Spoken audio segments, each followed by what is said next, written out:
Hola y bienvenidos a este video donde hablaremos de las teorías del origen del Ollantay y sus posibles fuentes de inspiración. Abordaré las principales perspectivas que se pueden distinguir en dos campos teóricos desarrollados. La primera, teoría sobre el origen del Ollantay, y la segunda, las fuentes prehispánicas e influencias occidentales en el Ollantay. Cabe mencionar que este trabajo fue analizado bajo la óptica de los estudios literarios de Orlando Rodríguez y Julio Calvo Pérez. En primer lugar, en cuanto al origen y la formación del texto dramático, se puede reconocer que se trata de una materia de gran complejidad. En dicho contexto, cabe mencionar que innumerables estudios de naturaleza filológica, histórica y literaria han mencionado y han profundizado dicho texto. También cabe resaltar que el texto tiene de carácter anónimo y su origen hasta ahora es desconocido. Su primera aparición del texto aparece en el siglo XVIII, especialmente en el 1768, cuando el cura Antonio Valdés permite a su amigo Justo Pastor Justiniani copiar el códice de la obra a partir de un manuscrito quechua que él poseía. Años más tarde, según Clemente Marca, la obra fue escenificada y mostrada al Inca Túpac Amaru II y a su pueblo como símbolo de revolución incaica, mientras que a inicios del siglo XIX Ollantay alcanzaría el apogeo investigativo al aparecer en diversos estudios, tanto de América como en Europa, también con sus diferentes traducciones, ediciones y versiones. Este hecho final inició una fuerte polémica respecto a la autoría y el origen de la obra. Julio Calvo Pérez, en un estudio sobre el Ollantay, confirma el carácter anónimo de esta creación dramática, pero él propone que es de origen mestizo, porque a su juicio el autor sería bilingüe debido a la comprensión de modismos y expresiones que aparecen en la obra, que solamente una persona que maneja el quechua lo puede saber. Para Antonio Cornejo Polar, los procesos de producción literaria durante este periodo obedecerían un carácter más bien heteronógeno de creación, puesto que su origen se desvela en un encuentro conflictivo entre dos o más universos socioculturales. De acuerdo a los estudios y discusiones respecto al origen del Ollantay, la transmisión oral de la leyenda incaica se basa en la historia de un reconocido personaje histórico del mismo nombre, un gran guerrero de la región sureste del Perú. Según Orlando Rodríguez, esta leyenda daría origen a la obra y formaría parte memorial oral de los descendientes de la cultura inca.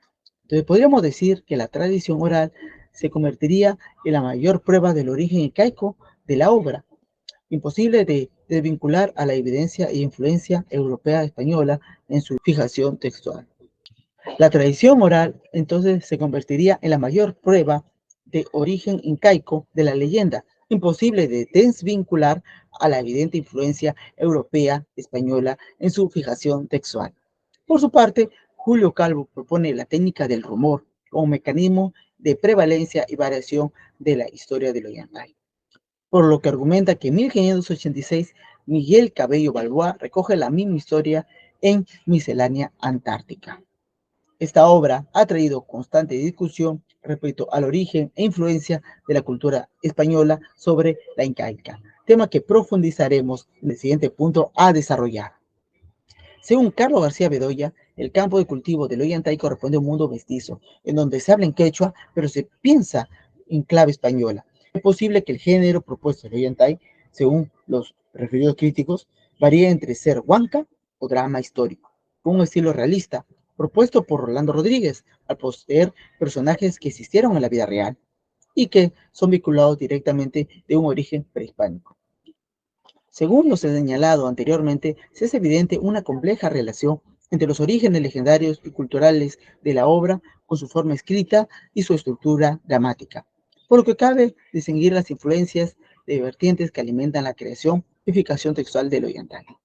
Respecto a la cuantificación de elementos estructurales dramaturgos que propone Julio Calvo, es posible comparar la obra con un clásico del siglo de oro español, lo que da una creación con la mitad de versos en una obra barroca.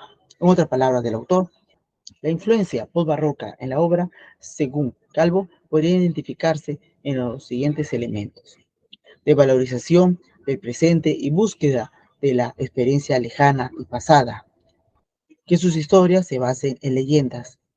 Lenguaje desmesurado expresado por los opuestos de la vida y el juego de palabras que desarrolla. Por ejemplo, el personaje de Piki Chaki o Pie Ligero como el rol del gracioso amigo del protagonista. Orlando Rodríguez plantea que efectivamente hubo teatro en Caico y que este se desarrollaba en un espacio habilitado como escenarios en cuyo centro se ubicaba un pequeño bosque de plantas naturales denominados como malquis.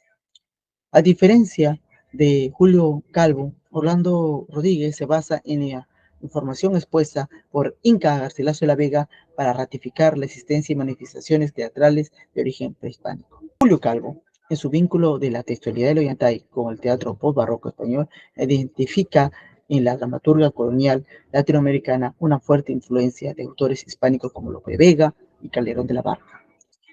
A modo de síntesis, según lo propuesto por los autores reseñados, la obra Yantai posee evidentes muestras y pruebas que no es de una creación pura, sino más bien de un legado híbrido, basado en una leyenda inca, con personajes históricos del periodo prehispánico, pero cuya fijación textual debe ser el resultado de una cultura intervenida por la colonización, estructura, ordenamiento y contenido de una influencia occidental. Antes de finalizar, pondremos algunas opiniones de autores o críticos literarios que han hablado del Ollantay. Muchas gracias, eso es todo por el video y hasta una próxima vez.